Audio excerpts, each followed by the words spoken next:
కృపాభరితుడా, మీ ప్రశస్తమైన నామమును బట్టి మిమ్మల్ని స్తుతిస్తున్నాను, కీర్తించి మహిమపరుస్తూ ఉన్నాను, ఘనపరుస్తున్నాను. తండ్రి, ఉదయం కూడా మీరు మాకు ఈవిగా ఆయుష్ను ప్రసాదించారు.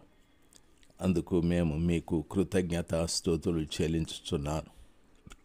మేమును వాక్యాన్ని వింటున్నటువంటి మా ప్రియ బిడ్డలందరినీ, వారి కుటుంబంలో ప్రతి వారిని ఈ ఉదయకాలమందు మీరు సజీవుల్నిగా ఉంచినందుకు స్తోత్రాలు. తండ్రి, మీ బిడ్డలు ఎప్పుడూ కూడా ప్రార్థించే విషయంలో ఇతరుల మీద ఆధారపడకుండా నేరుగా మీ పాదాల చెంత మొరపెట్టడానికి బిడ్డలకు మీరు కృప దయచేయమని ప్రార్థిస్తున్నాను. తండ్రి, మీరు గొప్ప దేవుడు, ప్రతి వారి మొరను ఆలకించే దేవుడు. నాకు మొరపెట్టుము, నీకు ఉత్తరమిచ్చేదనని మీరు సెలవిచ్చారు. కాబట్టి మా తండ్రి, వాక్యం వింటున్న ప్రతి బిడ్డ ఇంకొకరి మీద ఆధారపడకుండా నేరుగా బిడ్డలే మీతో మాట్లాడటానికి, ప్రార్థించుటకు బిడ్డలకు నేర్పించండి. ఆసక్తిని దయచేయండి ప్రభా. మీరే ప్రతి వారి పట్ల కార్యాన్ని జరిగించమని ప్రార్థిస్తున్నాను. కుటుంబ అవసరాలన్నీ కూడా తీర్చండి. ప్రతి బిడ్డ ఆలోచనను మీలో స్థిరపరిచి బలపరచండి. మీరే అద్భుతాలు, ఆశ్చర్యాలు చేసే దేవుడు. గొప్ప కార్యాలు మీరు జరిగించమని యేసు నామంలో ప్రార్థించి వేడుకుంటున్నాను తండ్రి. Amen, amen. జూన్ మాసం 14వ తారీఖు 2024 శుక్రవారం. 2వ రాసుల గ్రంథము 16వ అధ్యాయం 18వ వచనం. ప్రియులారా, అహాజు రాజు అష్షూరు రాజును బట్టి విశ్రాంతి దినపు ఆచరణ కొరకై మందిరంలో కట్టబడిన మంటపమును, రాజు ఆవరణము గుండా పో ద్వారమును యెహోవా మందిరము నుండి తీసివేశాడు. 2 పనులు అహాజు రాజు చేశాడు. 1, విశ్రాంతి దినము ఆచరణ కొరకై మందిరంలో కట్టబడిన మంటపాన్ని, 2, రాజు ఆవరణము గుండా పో ద్వారమును యెహోవా మందిరము నుండి తీసివేశాడు. ఈ రోజున ప్రభు పిల్లలైనటువంటి మనము ఆలోచించాల్సింది, మందిరము అనేది చాలా మట్టుకు మంది కాదు. ప్రభుల వారు పేతురుతో మాట్లాడేటప్పుడు మత్తయి సువార్త 16:18 ఈ రీతిగా అన్నాడు.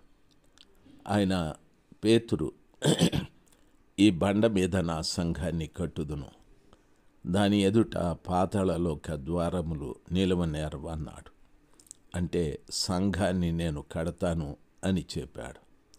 2వది, అపోస్తుల కార్యములు 20:28 వాక్యం ఈ రీతిగా సెలవిస్తుంది. క్రీస్తు తన స్వరక్తము చేత సంపాదించుకున్న సంఘమునకు పరిశుద్ధాత్మ మిమ్ములను అధ్యక్షులనుగా నియమించి అని వాక్యం సెలవిస్తుంది. సంఘంలో ఉన్న ప్రతి బిడ్డని యేసు ప్రభుల వారు తన సొంత రక్తమిచ్చి వారిని సంపాదించుకున్నాడు. స్వరక్తము చేత కొనబడినటువంటి బిడ్డలు. ప్రియులారా, సంఘం అనేది నేను స్థాపించి ఇమ్మానియేలు చర్చ్ అని పేరు పెట్టి వారిని వీరిని తీసుకొచ్చి అందులో కూర్చోబెడితే దానివల్ల ప్రయోజనం లేదు. నేను ఆ రీతిగా ఒక 10 మందిని పోగేసుకొని నేను కూడా సంఘాన్ని కట్టాను, సంఘాన్ని పెట్టాను, మా సంఘం పేరు ఫలానా అంటే ఆ సంఘము నీవు కడుతున్నట్టు. అయితే ప్రభువు కట్టే సంఘం ఎలాగుంటుందంటే, క్రీస్తు తన స్వరక్తం ఇచ్చి సంపాదించుకున్న సంఘము అని అంటాది. యేసు ప్రభుల వారు తన సొంత రక్తం ఇచ్చి సంపాదించుకున్నాడు. అనగా తన రక్తముతో నిన్ను కొని సంఘంలో ఉంచాడు. నీవు సంపాదించిన ఆత్మలలో స్థిరత్వం ఉండదు. ప్రభువు కొన్న ఆత్మలలో స్థిరత్వము ఉంటుంది. నీవు సంపాదించుకున్నటువంటి ఆత్మలలో అభివృద్ధి ఉండదు. ప్రభు సంపాదించిన ఆత్మల్లో ఆత్మీయ అభివృద్ధి ఉంటుంది. నీవు సంపాదించిన ఆత్మలలో యేసు ప్రభుల వారి జీవం ఉండదు. ప్రభువు సంపాదించిన ఆత్మలలో ప్రభుల వారి జీవం ఉంటుంది. ఈ రీతిగా వ్యత్యాసము నీవు నిర్మాణము చేసుకున్న, నువ్వు కట్టిన సంఘానికి, ప్రభువు కట్టే సంఘానికి ఇటువంటి తేడాలు ఉంటాయి. మీరు చాలా సులభంగా మీ సంఘాన్ని చూసి అర్థం చేసుకోవచ్చు. దీన్ని నేను కడుతున్నానా లేకపోతే ప్రభువు కడుతున్నాడా అనేది మీరు అర్థం చేసుకోవచ్చు. కాబట్టి ప్రభు పిల్లలైన మీ అందరికీ కూడా నా మనవి, మీరు వెళ్ళే సంఘం కానీ లేక దైవ సేవకులు ఈ మాటలు వింటుంటే మీరు కూడా ఆలోచించండి. విశ్వాసులు కూడా మీరు కూడా ఆలోచించండి. ఆ సంఘంలో అభివృద్ధి, ఆత్మీయ అభివృద్ధి ఉందా లేదా? రెండవది, ఆ సంఘంలో క్రీస్తు ప్రభుల వారి జీవం ఉందా లేదా? ఈ రీతిగా మనం ఆలోచన చేస్తే ప్రియులరా, సంఘంలో ఉన్న వ్యక్తుల్ని ఆ కాపరి పోగు చేసుకుంటూ ఉన్నాడా లేక క్రీస్తు తన స్వరక్తమిచ్చి సంపాదించుకున్నాడా అని జాగ్రత్తగా పరిశీలన చేస్తే మనకు అర్థమవుతుంది. కాబట్టి ఈ రోజున ప్రభు రాకడలో సంఘం ఎత్తబడాలంటే నేను మరలా చెప్తాను, క్రీస్తు అనే బండ మీద ప్రభువు కట్టాలి సంఘాన్ని. సంఘంలో ఉన్నటువంటి ఆత్మలన్నీ కూడా క్రీస్తు రక్తంతో కొనబడి ఉండాలి. మూడవది, సంఘంలో ఉన్న ప్రతి బిడ్డ ఆత్మీయంగా అభివృద్ధి చెందాలి. నాలుగవది, సంఘంలో ఉన్న ప్రతి బిడ్డలో క్రీస్తు జీవం ఉండాలి. ఈ రీతిగా ఈ 4 కార్యాలు సంఘంలో ఉంటేనే అది ప్రభుల వారు కట్టిన సంఘమని చెప్పచ్చు. ఈ 4 లేకపోతే అది రాజశేఖర్ కట్టిన సంఘమని చెప్పచ్చు. నేను కట్టిన సంఘానికి నేను సంపాదించిన ఆత్మల కోసం ప్రభువు రాడు. ఆయనకు సంబంధించినటువంటివి ఎవరు కలిగి ఉన్నారో ఆత్మీయంగా బలపడడం, క్రీస్తు జీవం వారిలో నిలిచి ఉండడం, క్రీస్తు రక్తంతో కొనబడి ఉండడం, ఇలాంటివన్నీ కూడా బండ మీద కట్టబడి ఉండడం. అంటే బండ అంటే అపోస్తలుల బోధ మీద నిన్నటి దినాన మాట్లాడుతూ చెప్పాను. అపోస్తలుల బోధ అంటే మారు మనసు పొంది పాప క్షమాపణ నిమిత్తము యేసుక్రీస్తు నామమున బాప్తిస్మం పొందుడి అని. ఆ రీతిగా పేతురు యేసు నామమును ఉపయోగించాడు. అయితే యేసు నామము కాదు, తండ్రి, కుమార, పరిశుద్ధాత్మనామం. మరి పేతురు ఎందుకు యెరూషలేములో యేసు నామమును ఉపయోగించాడంటే, చాలామంది యూదులు మార్పు చెందుతూ ఉంటే ఈ యూదులే కదా యేసు ప్రభుల వారిని సిలువ వేసినది, బరబ్బాను విడిచిపెట్టండి, యేసుని సిలువ వేయి అన్నారు. కాబట్టి ఆ గొప్ప బాధతో పేతురు గారు వాళ్ళందరికీ ఆ యేసు నామంలో బాప్తిస్మం ఇచ్చాడు. అంతేకాని అది ఒక సంఘము, యేసునామం ఒక సంఘమైపోయి దేశమంతా కూడా విస్తరించాది. పేతురు గారు ఆ రోజున యేసునామమని ఉచ్చరించడంలో ఉద్దేశం అది. ప్రభువు పట్ల తనకున్న గొప్ప అభిమానాన్ని, ప్రేమని ఈ ప్రజల పట్ల తీర్చుకోవాలి అనేటటువంటి ఉద్దేశంతో యేసు నామంలోనే మీకు బాప్తిస్మమని చెప్తూ వచ్చాడు. కాకపోతే పేతురు గారు చెప్పిన మాట వాస్తవం కాదు. దేవుని వాక్యంలో యేసు ప్రభుల వారు చెప్పారు, తండ్రి, కుమార, పరిశుద్ధాత్మ నామంలో బాప్తిస్మం ఇయ్యండి అని.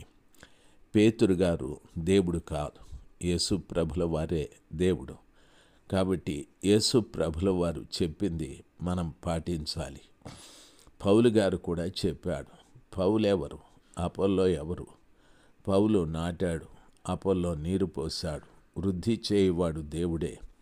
నాటువానిలోను నీరు పోయేవానిలోను ఏమీ లేదు. వృద్ధి చేయువని అందే సమస్తము ఉన్నదని చెప్పాడు.